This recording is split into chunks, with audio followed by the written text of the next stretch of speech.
What's up, Lackeys Nation? We are back with our October fun time. Lackeys Nation? Lackeys. It's if you take Lucas and Zack and you add an E and a Y on the end. Have you been working on this for 24 hours? No, I literally thought about that like 2 months ago and then forgot to mention it. So Lackeys Nation it is. That's our fan base. Welcome to Lackeys Nation. You're here. I kind of hate it, but sure. It's terrible, but no, we're going with it. Yeah, welcome in. The Lucas and Zack podcast is here to talk about our lovely October topic, which is Matt Damon.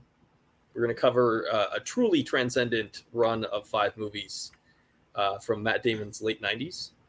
Before we dive all the way into our discussion of Matt Damon and the movie The Rainmaker, which is what we're starting with here, let's do the last letterboxed movie, Mr. Zack Ford. What have you logged? What have you watched last?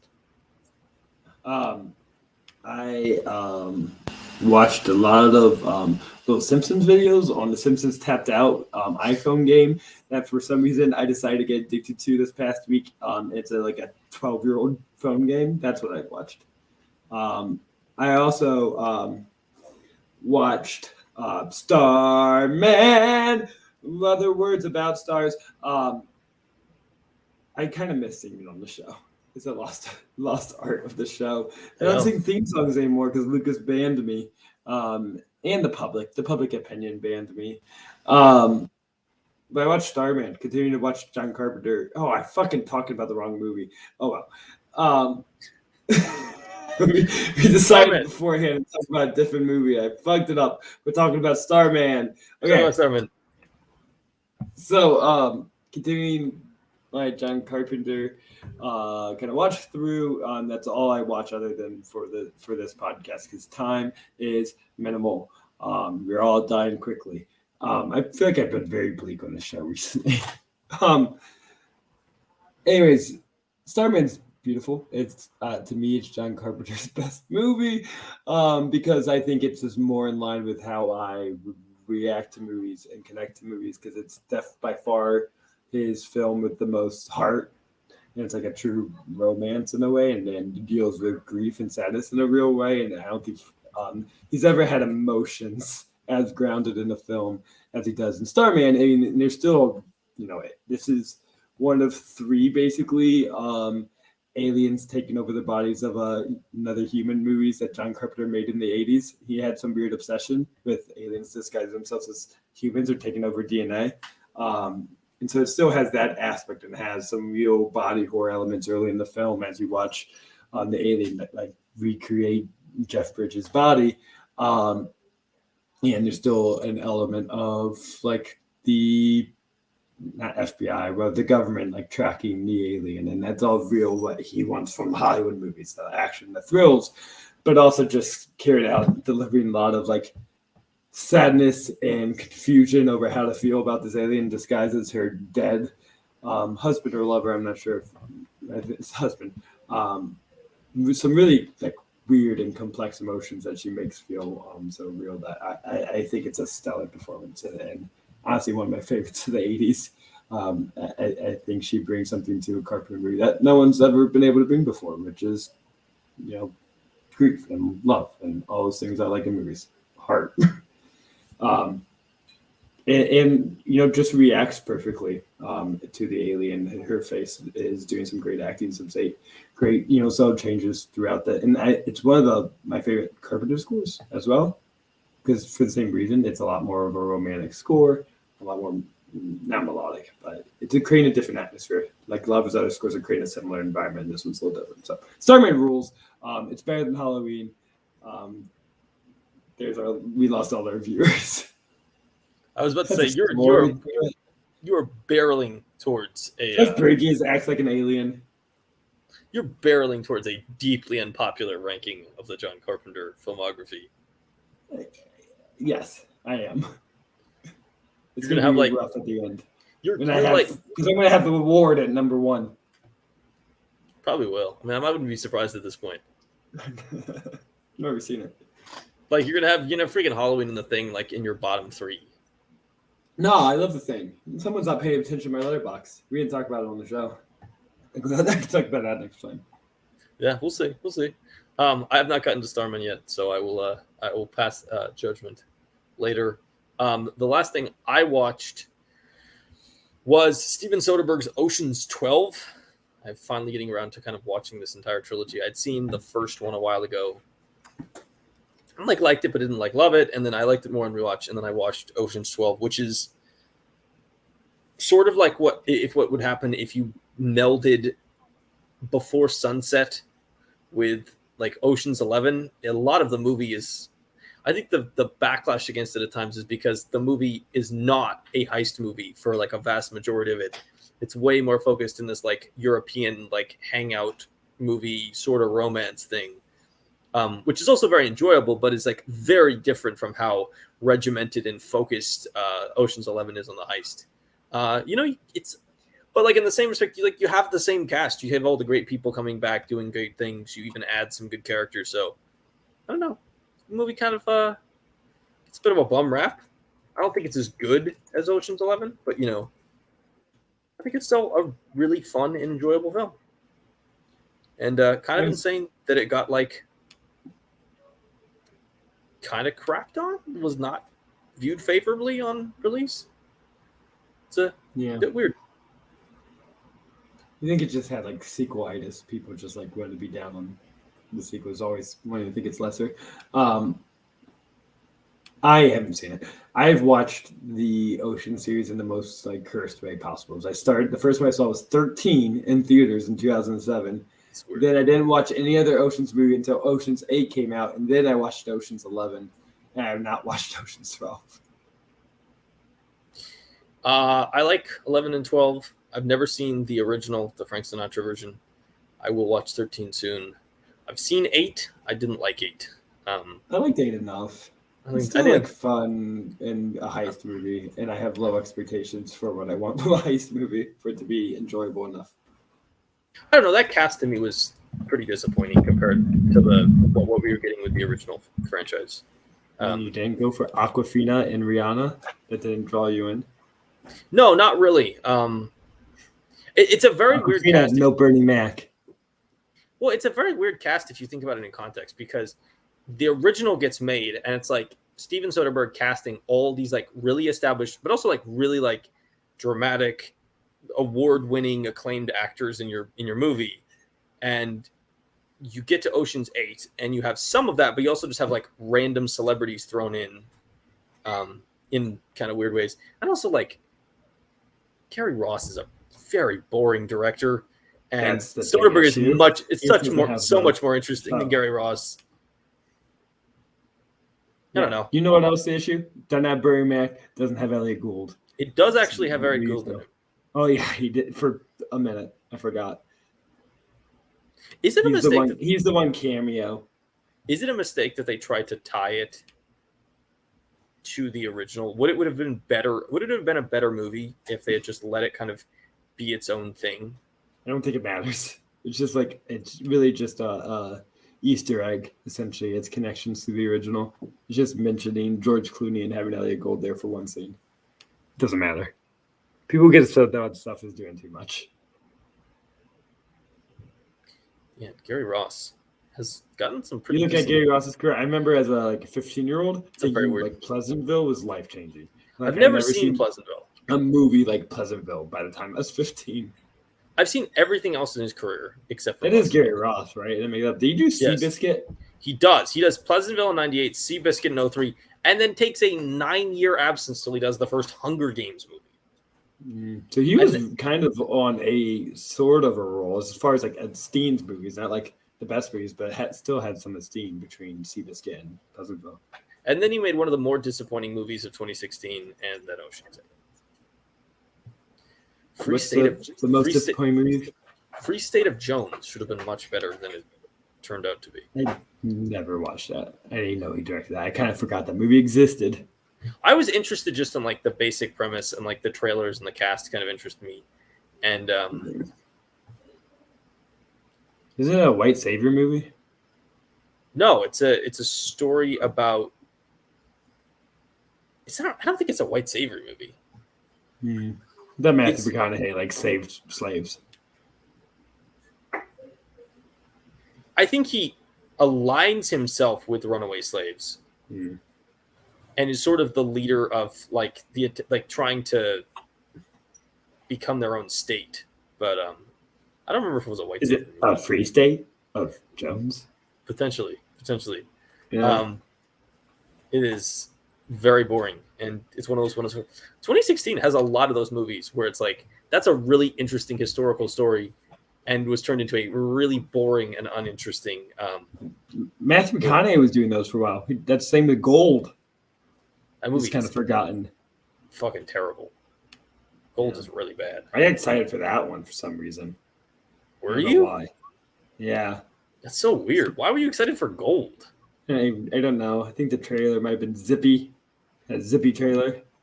Big Stephen Gaghan fan? Yeah, huge Stephen Gaghan guy. I have Stephen Gaghan poster behind me. It's just covered up in my head. Stephen Gaghan, the director. My wife doesn't like that I have it. She gets jealous of my Stephen Gaghan poster. Stephen Gaghan, the director of Dr. Dolittle, one of the all-time great classics. Yeah. Okay, Rainmaker. Let's not do Stephen Gaghan talk. We will never cover Stephen Gaghan in this podcast. Let's move forward to talk about Matt Damon and the Rainmaker. Heard of him? Heard of it? Let's do the plot summary. This is really easy. This movie is 2 hours and 15 minutes, but the plot summary of this film is incredibly short. If you wanted to make it incredibly short. Yeah, if you want to. I mean, everyone can. You just like to add lots and lots of details. Let's make it super short, and let's talk about Matt Damon as an actor going into this. The plot of this movie is very simple. Matt Damon is a young lawyer getting out of law school. He joins a law firm with Mickey Rourke and Danny DeVito. He gets one case, which is helping a family sue a insurance company that didn't fill their claim, and the entire movie is the court case. And there's also a subplot where he helps a woman get out of a relationship where she's being domestically abused, which I have takes on that plot line, and it's need to be in the movie. You also skip pretty importantly that they left their law firm to start their own. So it's not just him doing a case, but him pretty much having his own firm with licenseless bar failing partner and Danny DeVito. So they're really the underdogs because it's also their only case as their own firm because they got to get away from Mickey Rourke's mafia connections and Bruiser money laundering. Good old Bruiser. Mickey Rourke, just a classic. Mickey Rourke looks like shit in every movie he's made. It's a really silly character that I really enjoy in this movie. Oh yeah, no, he's not trying. This is like a weirdly loaded cast. We can talk about that in a second. How much of this movie do you think was pitched in the fact that somebody was like, look at Matt Damon and Danny DeVito, one's short and ugly with bad hair, and one's tall with great hair? Every Danny DeVito movie. That's how they got pitched. He made his whole career you could put me with this guy, and you could put me with this guy, and you could put me with this guy, and they're all going to make millions because we look different. He's like, look, Arnold Schwarzenegger. He's tall and ripped. I'm short and fat. Just make it happen. Let's talk about Matt Damon because that's what we built this month around. And there's this is the movie where you could literally do the career retrospective on 2 or 3 different people if we wanted to. Great Danny DeVito episode. I think DeVito is less interesting. There are 2 people in this film that I think are. That's weird. He's really good in this movie. No. I think as a career retrospective for this movie are less interesting. The big one is Damon. This is, of course, Damon's breakout role. The first time he's been a lead in anything. Yeah. So he pops into the scene in 1988's Mystic's Pizza. He basically has a one-scene performance as the brother. A little kid. Yeah. No, actually, he's 18 or 19 at this point. Oh, okay. He's a college student by that. He's a student at Harvard at that point. Then he goes forward. He does some extra roles. He does School Ties and plays. I don't know, a bully, right? Isn't he a villain? Yeah, no, he is. He's an anti-Semitic bully too, because the main character. That's a big breakout as far as getting him in the doors as an actor, but not a leading role. No, that's look, he can play a supporting role rather than just a cameo. He drops out of college to do Geronimo, an American Legend, which he thinks is going to be, it's a Walter Hill directed John Milius screenplay full of famous people. Movie bombs pretty hard. Is not maybe as successful as Matt Damon would have liked it to be. Takes 2 years off. He does something called Glory Days. I don't think he's like a looks like he's a tiny cameo in that.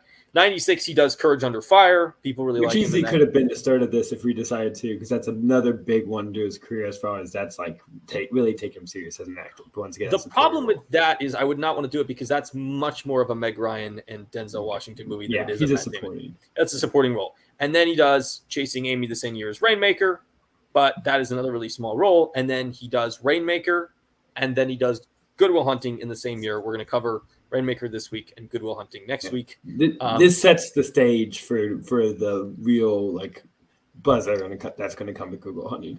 And basically at this point, after this movie and after Good Will Hunting, Matt Damon can sort of do what he wants and is sort of going to be a lead in every movie he wants he's going to be in, unless he specifically chooses to join something where he's not the lead. Like he has control. Up to this point, he would end up in supporting roles because he didn't have the power. And after this movie, it's like, yeah, we're going to give Matt Damon, especially, not even just this year, but then like, if you look at the rest of his movies, he's not really playing supporting characters unless he's specific. He's like, I want a cameo in that. Or, I mean, there's quite a bit, and that's what we're talking about.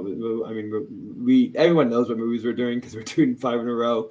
So Saving Private Ryan is really a supporting role, but he's going to work with Spielberg and doing other things. And he's a titular Ryan, this titular private. He is the titular character, yes. And but I think another big landmark thing of this movie for his career is it's the first like big time all-time director that like wanted him in a movie. This is him working with Francis Ford Coppola, and he talked about that a lot, I think, in interviews quite a bit. I think I heard mentioned a couple of times how like grateful he was to like be chosen as first movie to get the chance to work with Coppola. Which we really need to talk about Coppola. I have lots of thoughts that may be worse than my Halloween thoughts, but we'll get to it. This is the other person who is at an interesting point in their career at this point. The other person who makes for an interesting discussion of their career. So Coppola is most famous for his 1970s work when he makes 4 kind of considered all-time great films in a row. And then does his career matter after that? This is my thing. Or do we give Coppola too much credit as one of the greatest directors of all time, and he's only made 4 great movies that people love and then a lot of nothing, and he's honestly a pretty anonymous director after that? Well, I actually think this is part of a 90s resurgence for him. Whether or not you like the movies, he has 4 movies in a row that for the first time in a while, people do care about Coppola as a director. Now, I will agree, 1960s, he's sort of forgettable. After this movie, no one cares about his career. His career. It's very weird, actually, that like this movie is like well received, makes its budget back, seems to do pretty well, but like he is not given. Maybe I don't know if he was a problem with this. He doesn't direct a movie for 10 years. This movie's not remembered that much. I mean, people like it, but it's not in the like classic. Even for courtroom dramas. I'm not saying that. I'm saying that it is a little bit surprising to me that after this movie, he would not even have been given a chance to direct another like, hey, make a studio thriller, make a studio courtroom drama 2 years later. I mean, maybe he was done. Maybe he's just like, I want to go make wine. And he may have retired after this. I actually don't know if he did a couple things, right? He tried that like weird, I don't know, was it interactive or 3D vampire movie or something I can't remember the name of? You were referring to... There's some weird element to it that I can't remember what they were doing. I mean, it's like Jexy? Jexy? Did I make that up? No, Jexy is the phone comedy with Adam Devine, right? No, he has a thing called Distant Vision, is an experimental film project he was doing. He does Rainmaker. He comes back 10 years later with something called Youth Without Youth. Never heard of this. He does something in 2009 called Tetro with Alden Ehrenreich and Vincent Gallo. He does things that get like no attention whatsoever. It became... Well, actually, and that's like the most shocking part of it is like he's coming back, he's making stuff, and he doesn't even get like... There's not even like a let's take 30 seconds to see if that's even worth watching. Like he falls so far off the map. He had a few big ones in the 80s, and I still remember like Peggy Sue, and I really like the Cotton Club. Rumblefish is like a big thing, I guess, but I still feel like there's not as The Outsiders and Dracula in the 90s, of course. Yeah, so this is what, like, let's get back to this thing. This is what I was saying about the 90s. This is sort of a resurgence, the end of a resurgence for him, which is 1990. He comes back with Godfather Part 3. Twixt is what I was talking about, by the way. Twixt. Yes, that very bizarre film. 1992, he does Bram Stoker's Dracula. He does Jack in 96. 97 is The Rainmaker. So that is, like, 4 movies that I don't think people like 2 of them, but or maybe not even 3 of them. But, they have at least some recognition after, you go back, he's doing Tucker, the Man in His Dream, and, New York Stories and stuff, and like the segment in New York Stories, like things that are just a little bit even less popular. I find his direction in this, which I like the movie, but I find it so anonymous. Like, I can't figure out like a Coppola style that existed past the 70s or some of those 80s movies that I can really associate with him being this, artful top tier director. This seems like a studio job. Like any studio director made this movie. I will say that this is a movie, and you're thinking exactly what I was saying. What I was thinking as well, which is that this is not a Francis Ford Coppola movie. No. This is Francis Ford. Great movie you catch on cable. Francis Ford Coppola is directing this movie. He was there. He was telling people what to do. This is not an auteur project. This is not the Francis Ford Coppola who did The Godfathers and The Conversation and The Apocalypse Now. This is not the same director that was doing those things. And maybe part of that is he almost died doing those 4 movies in the 1970s. He may have just never. I don't know if he ever got back to it. He broke him and he just toned down. It was like, I'm just going to make like pleasant studio movies. But let's be real. I think you're completely right here. If you took somebody who had never seen The Rainmaker, but had seen the 4 God movies from the 80s, but somehow didn't know that this was any way connected to Francis Ford Coppola, they would get to the end of this movie and they would say, directed by Francis Ford Coppola, and they would be shocked. Because there's nothing in this movie that tells you that, a commonly, a director that's considered great is directed it. And to answer your question about like the all-time great status of Coppola, I do think he is a weird case, but I think he does count because I think there are 2 ways to achieve like all-time status. And one of them is to consistently do really good work. Think of it like a baseball Hall of Fame or a sports Hall of Fame. You can get into the Hall of Fame by being somebody who's just a consistent all-star for 20 years. Somebody like, I don't know, Soderbergh or something, or, somebody who just worked for Spielberg or one of these people who worked for a really long time at just a really high level. Or you can be somebody who was just so hot, unbelievably hot, but maybe didn't have the long-lasting career. Like, blanking on it, as somebody who was just... It's kind of Mel Brooks, too. He has his all-time comedy career, but really he was just hot for, like, a period of time. Yeah. I think it's just really hard to ignore the fact that between 1972 and 1979, he made 4 movies that are all-time greats and, like, just ridiculously impressive. And, he makes other good movies in his career, but yes, he never really gets back to that height. And The Rainmaker is kind of the last movie that he made that will really probably, unless he makes some... there's supposedly a movie he's trying to finance right now. Weird. But unless that movie comes out and it's somehow like a big deal, this is going to be the last movie he makes that, has any legacy in the culture beyond just a movie that exists. So, we talked about Damon. We talked about this as the start of his career. We talked about how this is sort of the end of Coppola's relevance as a filmmaker, which is always We should go back to Damon, talk about his performance in this. Yes, let's talk about the performance. What this says about Damon and his talent. I think that it is, first and foremost, it is a classic 1990s star-making role. There is not a ton to this role. There's not a lot of stuff. He's not given a ton of stuff on the paper to work with.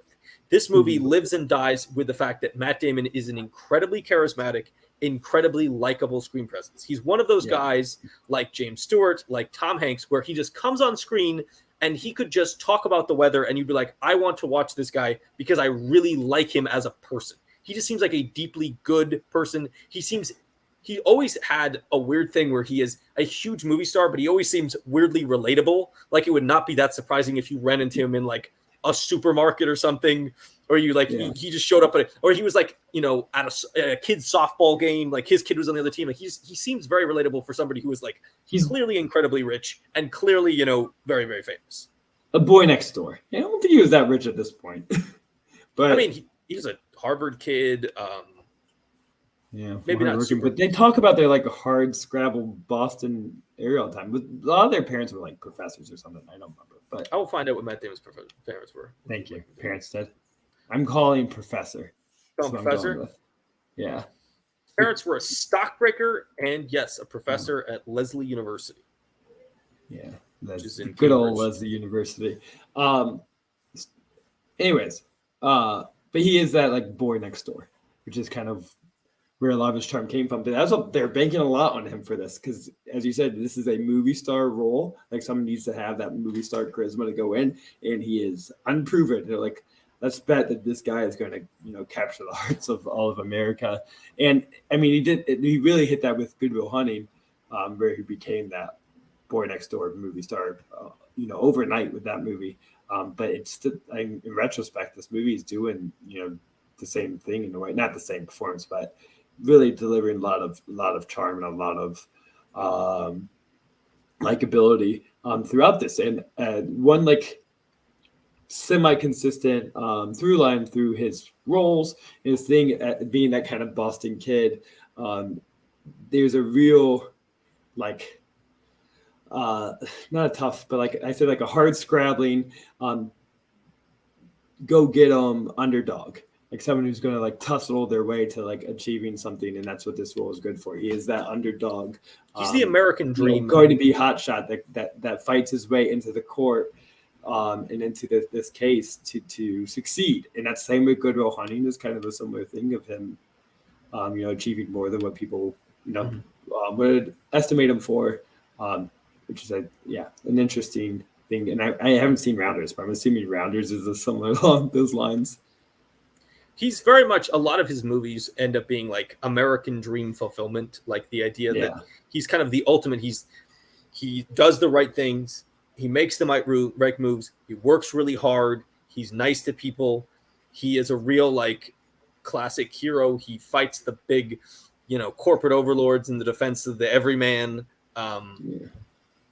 And that's kind of a thing you see throughout his movies. He never plays affluent in these early movies. He's always like in this movie, he starts the movie off telling you about how his family background was. He had a really broken family, you know, Good Will Hunting clearly didn't have a great family. Saving Private Ryan was kind of like he's a blue collar bunch of brothers on a farm working together. Like, you know, this is very much classic. And that's where I say some of that Boston mentality comes through, because it's just that blue collar work ethic. But it's also like it's really easy to make yourself a hero and easy to make yourself relatable if you you seem like somebody that people could know. Like, I think there's a lot of people who watch a Matt Damon movie and go, "Oh, my family life wasn't great too," or I had to, I didn't have the support I wanted to growing up. I didn't achieve everything. There's a lot of like relatability, I feel like, in every one of his performances. And I feel like that's kind of his largest trait and his largest quality is that he is just ultimately relatable to so many people. And that's why it's so easy to root for him in literally every movie. And this movie also does some smart things, which is they take a John Grisham property, who has been released for 2 years. I assume he was like real high at that point, right? John Grisham like controlled the book scene in the 90s. The book sold 300,000 copies in the first 4 days. That makes it one of the fastest selling novels in the history. It's literally come out 2 years before this. So they literally this book came out, blew up, and they were like, we need to buy that. We need to turn it into a movie. And they not only get somebody like Coppola who can put his name on it. And in some ways, I wonder if the biggest value of having Coppola in this film was not that he was a great director at this point, but that his name carried some cachet. But they take Matt Damon and they surround him with Jon Voight, who has a pretty decent career at this point. They throw Mickey Rourke, who has had an inconsistent career, but has still got a recognizable name and has a recognizable name to this day. Wow. Claire Danes is a couple years out of did Little Women 3 years before. She does Romeo and Juliet the year before this, so she has some recognizability. Danny DeVito obviously is recognizable to most people at this point. He's done Batman at this point, right? I'm not crazy. DeVito, yeah, that was in like 92. Danny Glover has done. Danny DeVito was like huge throughout the 80s, and after like Taxi, he still had a very successful movie career. This is kind of near the end of his prime. Yes. Danny Glover has come off Lethal Weapon. No. He's one of the biggest franchises running at that moment. So like his role as this kind of small role as the judge is, a pretty big star you're bringing in to play a pretty small role. There's a number of those. You have Roy Scheider. Roy Scheider gets one scene role. The star of Jaws. Everybody's seen Jaws. Is Virginia Madsen at least is she's not famous at this point, but she is recognizable. Yeah, she's a professional. She's still not famous. She got for one movie. Her name got really in the spotlight for a while, but she's just one of those really a character actress that you can guarantee to have. And then Teresa Wright, who is. I saw the IMDb and I didn't recognize her because she's really great in The Little Foxes. Betty Davis movie. Shadow of a Doubt. She's been in Shadow of a Doubt. She was in The Best Years of Our Lives. Those are ones I haven't seen. 1940s movies. She's this is her last movie ever. First movie she's done in 4 pretty years. Good in it. Really weird first scene, but pretty good in the movie. Yeah, she is good in it. But I think that's in some ways the smart move of this film is they said, we think Matt Damon is going to be a star, but let's give him as many assets around him. He's top-tier character actors. He's our rookie quarterback. Actors at the end of their careers. He's our rookie quarterback. Let's make sure we get a good offensive line and some receivers for him. That's part of the magic of Coppola too, is they can attract all these people for these short roles because they're working with Coppola. Yeah, right. How do you get Roy Scheider to come back after not doing much for a while? Dean Stockwell literally comes in for one scene and dies. Yeah. You have a lot of these people who are just. He's doing a lot in this movie. Dean Stockwell is going for it in his one scene. He's I'm going to be here for one day, and I'm just going to shout in a weird Memphis accent. That was him. Yeah, there's a lot of people that are recognizable to the audience at this point. By the way, I just want to say, since we passed by John Grisham, I looked up his filmography.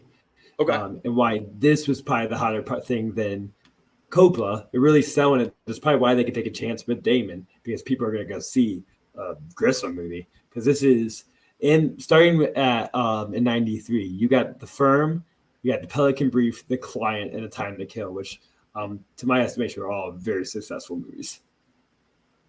Yeah. No, those are all. Firm definitely, Pelican Brief definitely, Time to Kill. Does The Chamber, that might be the one that's not super well remembered the year before this. And also, weirdly, this is kind of the end of the Grisham run. Because Runaway Jury, I loved as a 12-year-old. For some reason, I was all on John Cusack at that point, Runaway Jury, it rules. The Gingerbread Man, that's not successful the year after this. Painted House is a television movie. Runaway Jury in 2003. That's 14, I guess. Is that even successful? What's happening? That's a mild success, and then he does stuff like Mickey and Christmas with the Cranks in 2004, and that's not. Christmas with the Cranks has to do with John Grisham. Do you write a book about Christmas? With the Cranks? There's a book called Skipping Christmas, which I believe I've read. Lucas and Zack book club that I think we mentioned last time. We were reading John Grisham's Christmas with the Cranks. Skipping Christmas. I think I have read this. Of course, you have. I feel like I have read this. I've read little. Do you think the audiobook is narrated by Tim Allen? Do you really want me to Google to figure out? No, I don't want you to. I'll buy it on Audible tomorrow. What if it's actually narrated by Buzz Lightyear, not Tim Allen? It's just Buzz Lightyear. Dennis Boutsikaris is the man who recorded the audiobook in 2006. Audiobook reader. Yeah. It was actually surprisingly easier to find. Yeah, but this is sort of prime Grisham. He's had 4 big ones. This is kind of and weirdly enough, back to Coppola, like Grisham, kind of the last hurrah of somebody that was really popular coming into this film. And weirdly, the only person who out of this movie really goes on to have an amazing career going forward is Matt Damon. It's sort of the launching pad for him and sort of like the end of everyone else's. The end of a lot of other people, or just one in a line of men. The end of some people, but for people like Danes and Voight and Rourke and DeVito and Glover and like all the other people, sort of just a minor blip in their continued career. It doesn't really change the trajectory they're going down. But it does really change it for Coppola and Grisham and Damon. So we've talked a lot about everything around the Rainmaker. Let's talk about the actual film. The actual Rainmaker. The actual Rainmaker, which is, of course, a reference to a court case that could make you a lot of money. That's what a Rainmaker is. Which really an alarming lack of sound makers in this. I need some more. I was trying to tune into the score and hear if I can hear those beads drop. There might be a little bit, honestly. A little rainmaking? There might be Rainmakers in the score. That's all I want. You can't do the movie without doing that. Elmer Bernstein, score 2. Yeah. Rain sticks, I guess, is what they're called. Not Rainmakers, but it's still I know what you're doing. Connected to my brain. I know you're going here. Produced by Michael Douglas. It's like people got a lot of people behind it. Okay, the Rainmaker. And part of the reason, it is fun. 90s, do you want man. to hear my big hot take? 90s had a good. It is a real more 90s. in it than you did. I at least was aware of life by the time the Rainmaker came out. Yeah. 8. I was 2. 2. I was 2. You're a little baby child. I was like 2.5 at this point. So of course, me and my the amount that you cared about the Rainmaker is how much Theo cares about the card counter right now. It's about the same level. I mean, I was wearing a suit and probably had a bow tie, so maybe I did see the Rainmaker, but I don't have many memories from my 2.5-year-old self. All right, I'm just going to go for it. My big hot take about this movie, which I do enjoy and a lot of, is I would cut the entire Claire Danes storyline. Oh, yeah, of course. It is completely irrelevant to the plot of the movie. And I'm going to be honest, I'm going to be a little harsh with this. I think it actively drags the movie down every time it comes on. And it's just really, really weird and uncomfortable that they're falling in love, but she's not divorced, but also an abuser. It's a deeply weird plot line. It's just a very, very weird plot line that an authentic way to make him almost seem like a good guy without us just taking his actions in the court, that he has to also be saving a woman from an abusive marriage. It's such a weird thing too, because all the stuff with Donnie Ray makes you realize he's a really good person. It's why are you you could cut those 30 minutes and this movie is a tight hour 45. It's a tighter movie. It's a better movie. And let's be real for a second. What you want to watch is Matt Damon go into courtroom and spar with John Voight. That's way better. Yeah. John Voight. You can add a love interest without it needing to have a dramatic element to it. Just there to add, charm to the movie. Just having him fall in love with Claire Danes, who's just a lovely, going to be a law student that he just falls for, and it doesn't need anything more than that. Something. Yeah, it would have been so easy to do that. I mean, maybe this is probably just you're stuck within the frame of the book, but yeah. Mm-hmm. Here's the biggest issue with that element, because I don't think most of it doesn't drag it down until he literally murders a man, and then they don't really care about it that much, and she goes to jail, and he doesn't really have any emotional conflict or it really play a part in his mentality at all, that he killed a man, even though it was self-defense. Not just killed a man, but killed a man. Someone else took the credit for it and went to jail. And he just moves on back to the case.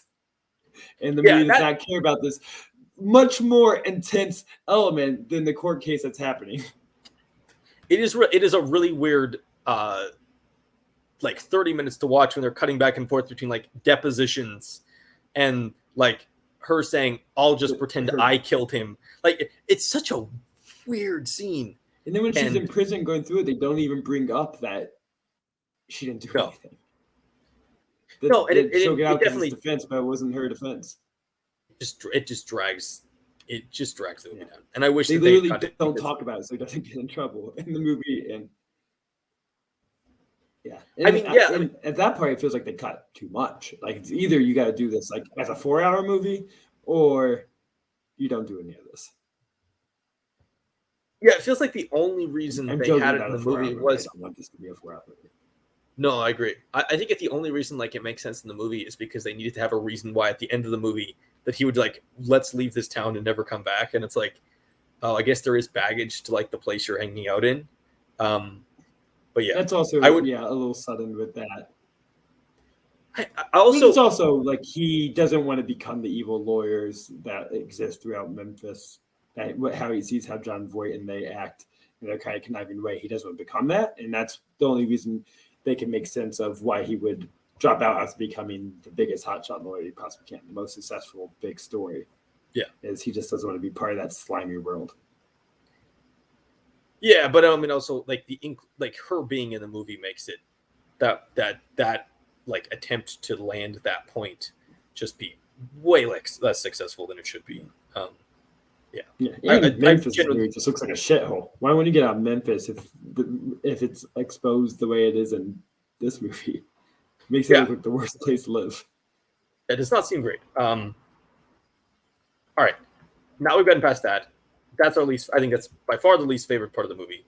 Easily cuttable. Mm-hmm. Let's talk about the stuff we do like. I really like the little like in and out moments of Mickey Rourke as Bruiser. Yeah, I think it's weird how like. I do think they forget about that elements too. That's another thing that maybe they cut a little too much because maybe I just missed it because I'm stupid. But from them leaving to start their own place to. And him being investigated to all of a sudden he's on an island. I feel like I missed a beat on how he like escaped and his, criminal. He just split town. He just split town. But did they say he split town? I feel like they said nothing until you see him on the phone call. Okay, I must have missed that. Yeah, they split town and then. They also ditched him and he's like willing to help him. I guess he understands. He's like, yeah, you don't want to be caught up in my. I think he is just doesn't care. He's just like a full himself person and doesn't take anything personal. Yeah, he's really fun though. It's like it's a fun kind of sleazy dirtbag, and like he gets introduced by the guy who runs the bar where he's tending bar, like just like all of that. Like a mob lawyer. It's super fun, and like the fact that, and then the funny moments they bring him back in. He's like randomly on an island, and he's like an expert in like stolen evidence law and like all these weird things. He's just a fun character. Yeah, because he's also seen to be a very like competent lawyer. Like very. That's actually, but that's the most fun part about it. Is he seems like he's a complete sleazeball. He's definitely a dirtbag. He's super crooked, but he also like kind of sneaky, very good at his job. In a very it's like you only can be like get that far and be that sleazy because you're so good. Like he knew all of the holes to pull. Right, he's like a total ambulance chaser, but also like really, really, really good at it. And then he introduces Devito, Rudy Baylor to Danny DeVito. Danny DeVito like is really fun. The slime ball without the competence in a way, but his competence grows as the movie goes. He's less slimy. He's still pretty slimy, and there's a lot of good gags with that, like him handing his card out to it's a great scene to the kid and saying, "No, use the mom." In the middle of like the funeral or whatever was happening in the background. The video deposition, great scene. Just like all the weird, like, I have this random associate dude who's going to go and make phone calls to like trick the bugging people. He's just a lot of fun. I really like the Black family. I think they're really effective for what they need to be. Mom, dad, and son. This is where you can do these very tragic drama without it going too far. They had it more leveled and more connected to the rest of the plot. And I think all those actors did a great job at bringing the tragedy into the movie. And they have like a really good, like, they all seem like real people. Like they're very Memphis-y. dad has a real like weird tick, but then you sort of explain Was it by that like, Mary Kay Place? yes, Yeah, that was the mom. Johnny Whitworth as Donnie Ray is actually, I think, quite good, and like really enjoyable in the scenes they put him in. Like it's a real competent performance. Like that is not a flashy performance. It's not asking it to be flashy. And I feel like a lot of times when you have movies and you have like tragedy like this, those performances, like they want to get super flashy and be like a real scene stopper. And in this movie, they're just really, I mean, we talked about how like this doesn't necessarily seem like a movie where Coppola is showing off all his like auteur skills and his like talent, but these like small moments where it's like, oh, okay, you have a really competent established director who knows that we need to underplay this stuff, so they just seem like normal people, because it doesn't work if we have some like big crying fit or weirdness. And it's way more effective that the dad just has like a weird tick where he goes, sits in the car and drinks alcohol, than it is like if he actually had like a real blow up or emotional moment. And even like Donnie connect that tick to his more emotional moments later in the film. You get to see him act out in like the court case and show pictures to people. Well, it's actually a really cute scene where he's sitting in there and he's like looking down at the sun, and he's like stroking his son's face with his hand in a way that I think is just really understated, but also like really emotional and kind of beautiful. And even like Donnie Ray is played as, he's a real person. He has this really bad disease. He's like, nose starts bleeding, but he wants to sign something. They go to like a restaurant. He makes the joke about like, give me a shot of bourbon. It's not like it's going to kill me anyway. You know, he talks like he has all those moments where he's like, no, I want you to like, you know, use the money to take care of them. Like, you know, there's a real like humanity to him.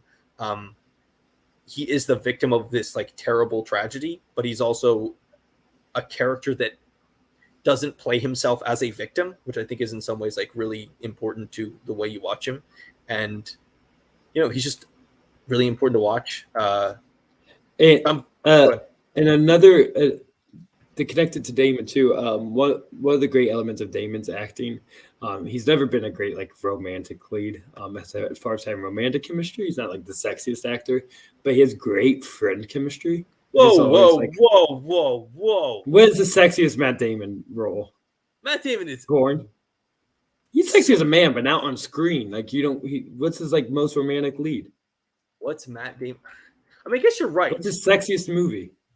It's probably Born, and that's not even that successful in it, I don't think. But I feel like every Matt Damon movie, he has a love interest, and the relationship with the love interest is totally believable. He's not Tom Cruise. But what is the greatest relationship in Matt Damon's career? Is his relationship to Ben Affleck, because we see him more as a great friend than as like a romancer. And I mean, I think the relationship with Minnie Driver is really good. It's good. But what's the relationship you remember more? Is him and Ben Affleck or him and Robin Williams? Yeah, okay. I would say it goes Williams, Driver, Affleck. I think. Okay, sure. Okay. Thank you for your goodwill hunter rankings. We'll reevaluate those next week. Anyways, I think he has great friend chemistry always on screen, and that is exhibited with him and Johnny Ray as well. I think the actor was able to really connect with them, and because at first you in the way it's delivered in the movie, he's like, as lawyers, we're not supposed to like build relationships with the people. I'm like, oh, this sounds like a mistake. But then you see him hanging out with Johnny Ray, and they're just like two guys hanging out, and you kind of get this as one of Matt Damon's character strength. And that's where a lot of the nobility comes from. Like there's a sincerity in his relationship with that friend that has us view him in that positive light, even though he's essentially in a greasy, job and position, kind of exploiting his death, but you don't view it as exploiting because you see the realness in the relationship, and not just the connection he makes with Johnny Ray, but the family as well starts to really view him as a helper and someone there for him. So talking about Johnny Ray's performance, I think he does a great job as well, and really connecting to Damon and having that buddy-ish moments. Yeah, I mean, I think the big thing about Damon is that he's always been the actor that on screen he has kind of cross-gender popularity, in that women like to watch him and men like to watch him. There's a lot of movie stars where either it is, more exclusively leaning one way or the other. And Damon's the type of actor that men like to watch him on screen and women like to watch him on screen, because he has both, I think, very good relationship energy with partners, but I think he also has very good friend energy at all times. I think he's one of those people that there are some who can have both. Seems cool to hang out with. Yeah, I mean, he seems like, I think women see him and they're like, oh, he would be fun to hang out with her. He like would actually be a good partner, but he's also has like guys don't look at him as like the pretty boy, which is at times male actors who get stuck in a way that males and then the male audiences start to reject them. And who else he has great chemistry with in this movie? Danny DeVito, great friend energy of being Absolutely people great. from opposite worlds, and it works. So he just, really connects with the other actors along with him. Who else women want to be with and men want to be? Johnny Ray. We all want to be just like him. So his name's Donnie Ray. Donnie Ray. Atrocious. Sure. That's a deeply questionable joke. We'll move past it. John Voight is a great villain. I mean, it's John Voight's just really the good. John Voight thing. It's such it is such a John Voight thing. He's like he's a good lawyer because his character is, because you can make the argument that his character is not evil. His character is just very good at his job, but part of being good at his job requires him to kind of smack this stuff down in court. This is the year after he plays the villain in Mission Impossible, which we talked about. Similar thing. That like trying to come off as like the noble, right-minded person, but deep down, kind of evil. Yeah, he does this a lot in his career. And he's a great sparring partner for Damon again. This is like the opposites. The opposites of him, Damon and DeVito is fun as like a team, but the opposites of old John Voight and young Matt Damon sparring in a courtroom is also really fun. And also, Danny Glover is like really kind of great as the judge. It is a real judge energy, like real controlling the courtroom. You totally believe that like you need to do everything Danny Glover says. You just get like Danny real like strength. And I want him in every movie. Yeah. Yeah. I will say something that I thought about during some of the John Voight scenes is that kind of very male idea that you can say things are a certain way and that makes it the truth, almost that like words are louder than your actions.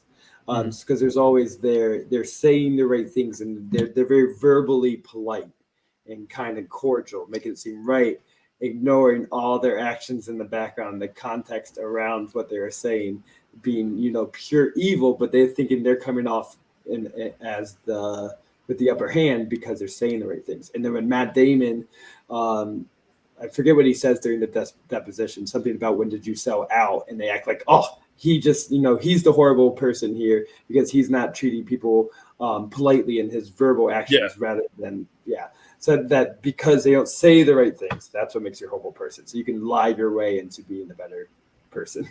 It's a real like fake niceties. Like we're following the rules of society. We might be doing something. We have a good veneer around in front of us. And that's more important than it is to like actually do the right thing. And he's got that kind of like, he is a real fellow. He's somebody who is clearly a very good lawyer and was at some point was like, yes, I will take your huge amount of money to defend your company in various different, deeply immoral cases. Dean Stockwell, fun role before as like a real like. He's kind of overacting, but it's fun. He's really fun though, especially when Danny DeVito leans forward to Damon and goes, "Yeah, he's a big fan of big supporter of the smoke of the tobacco industry," as he's like coughing all over himself, and then he dies. Let's talk about Teresa Wright. You said you really liked her performance in this. The opening seems really odd though. It's another thing that seems like it gets glossed over, that she's getting taken advantage of by the televangelists. It is. And then they move past her will because it seems like the will is a big part of the movie for the first 20 minutes because they bring the kids there or the son there taking advantage of her and then they forget about it. So her drama of her, what she's doing with her money, making sure it's going to the right place, and she kind of says, I'm just going to leave it to you, Damon, which they just like throw away.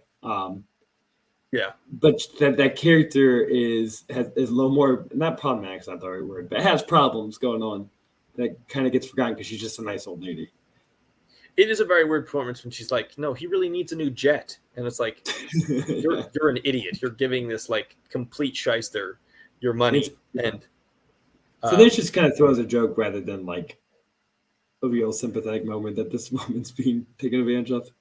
I mean, I think the weirder part of her is that she is in the beginning of the movie and you think she's going to be kind of like the supportive character. And then in some ways, I feel like the problem with the movie is we've already talked about how we would cut the Claire Danes part. I don't think Claire Danes is terrible or anything. I just think that storyline is not Mhm. working. But it really does feel like that they can't do both Claire Danes and Teresa Wright's parts, and that's why Teresa Wright disappears, because they get focused on like those storylines feel like they serve the same role in relationship to Damon as kind of the supportive character.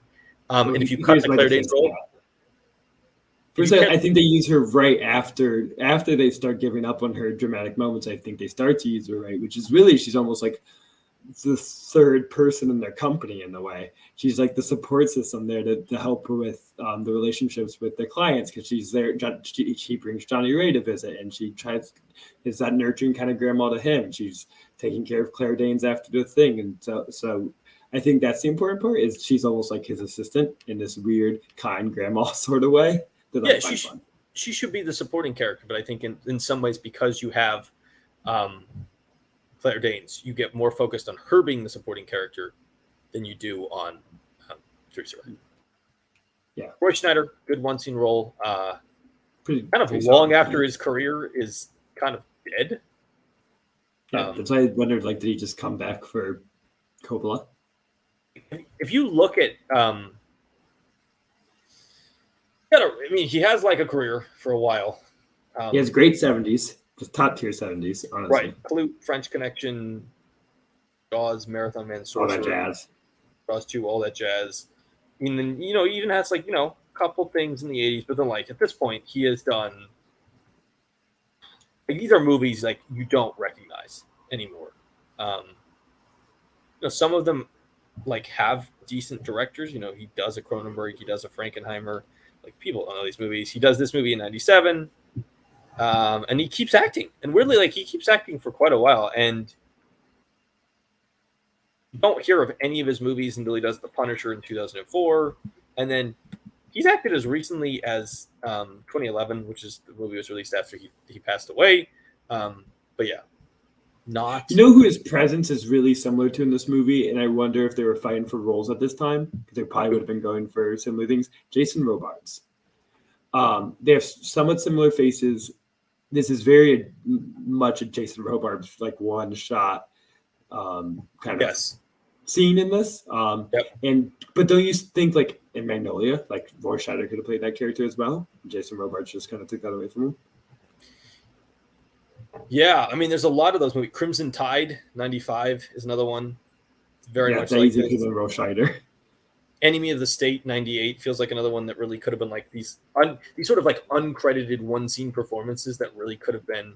That you just bring some like really stage actor kind of gravitas to. It's like you want a classic actor from the past who has like name recognition with your audience, and that's why you're bringing them in. In an interesting face and dynamic that you can just bring right in. Yeah. Then you have like other people, Virginia Madsen is good in her one scene role as like but in some ways her character is more about like the fact that this person has been found than it is about the actual performance. Do you have any final thoughts on the Rainmaker? No, we talked a little harsh at times, but I think what works about it is just so engaging and fun. And this is one of those perfect 90s movies that can function on cable so perfectly. Like, it was made to be play on TNT and to catch in the middle of the day, because it doesn't matter where you tune in, but you just get some engaging courtroom scenes, you get some real movie star power. And even if I don't love the movie, I loved watching it because I just like being in that really 90s studio style of movies. That's just always engaging, and we don't really get movies made like this in the same way anymore. Yeah, it's a perfect 3.5 out of 5. It's a perfect 7 out of 10. Perfect. And that's what it's. And that's like it's. And in a lot of movies, if you give it 3.5 out of 5, it's like, why did it not get the extra 1.5 stars? And with Rainmaker, it's like this is a perfect. It's what it's supposed to be. It's based on. This is what all movies should be. Any 4 should just be this. It's a perfect. Well, it's like John Grisham and these mystery novels. They're not high literature. They're not the greatest books of all time, but they're really enjoyable and fun to read. And that's what this movie is too. It's flawed. It has too many characters. Like, why is this plot here? But like, you're enjoying the experience. And it is really, I think the biggest thing you feel watching this is like, man, you wish you had these movies today. Can we have, like, this is the thing that has almost completely disappeared, is that the idea that you would make a $40 million like courtroom drama movie that was not a prestige Oscar play or something, but just kind of a normal, like just kind of like, it's a dad movie. And I feel like dad movies on the whole don't necessarily exist in the same level like as The before. Judge, the last big one they made, and I does not have a great reputation.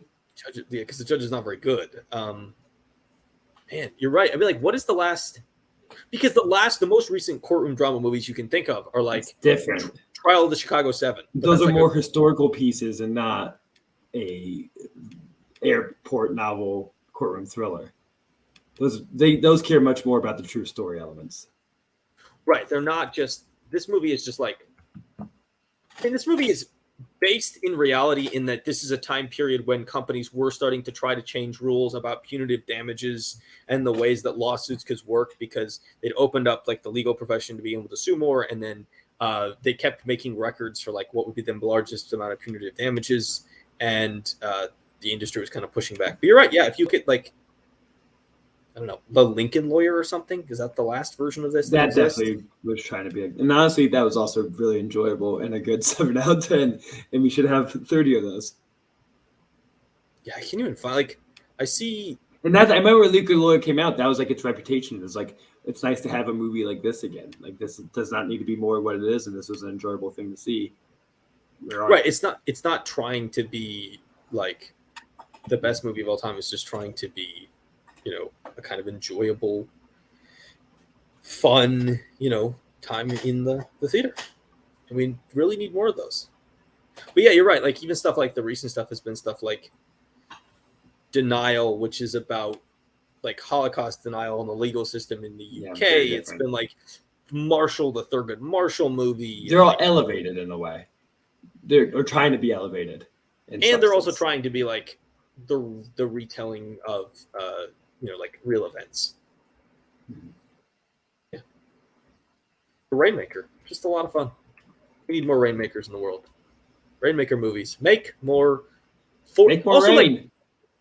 I mean, who doesn't love a movie where you can look at the cast and you're like, there are like 8 great people in this movie that I want to see? Yeah. Like that feels like something that was a vestige of like past years where famous the capital M movies. You're like, I know these people. I know how this movie functions. Movies, they're great. It's a capital M movie. Absolutely. It also feels like a vestige of like a sort of a bygone time. I feel like we have less movies now where like Danny DeVito and the Danny DeVitos and the Mickey Rourkes and the John Voights are all like, and the Danny Glovers are like, yeah, I'll come in and do 2 days or 1 or 2 days in this movie. In a lot of respects, the person keeping this alive now is like a Steven Soderbergh, who has a lot of like, that's what he's going for. Yeah. Matt Damon come in for No Sudden Move and do your, one big scene. That's sort of the Roy Scheider of that film. But I watch something like this and I'm like immediately just want to watch like 30 more 90s pieces that are also 7 out of 10s. That's why I told you off camera, like I watch this and just want to rewatch all of Tom Hanks' 90s movies because they just put me in that 90s mentality of that kind of Hollywood picture.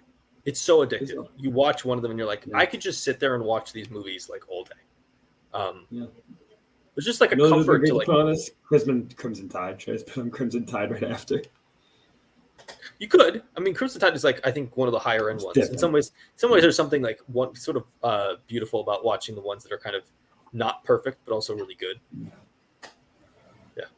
Yeah. That was our podcast on the Rainmaker. Next week, as we've already said, we're going to do Good Will Hunting as we continue our tour through one of, I think it's fair to say, one of the greatest 5 film stretches of all times. Or, I mean, even larger. I think one of the greatest like emerging star runs of all time. Like there are very few actors in history who have. You see them blossom in front of you for 5 years. And also like legitimately done 5 movies that are all really good to great. Like there's not a stinker in there. Like a lot of times. This is the one that's least like remembered of the 5 we're doing. We used to do this as the start of his career. It just gets better from here. Yeah, absolutely. It gets much better from here. So we're going to do Good Will Hunting next week. If, do all those, like, subscribe, follow us, Spotify, Apple, wherever you need to follow us. And, next week, Good Will Hunting. Going to Boston. We're going to talk Boston accents. We're going to talk Robin Williams. We're going to talk the continuation of Matt Damon. We're going to talk. Are we ruining our chance to do Robin Williams month by doing this now?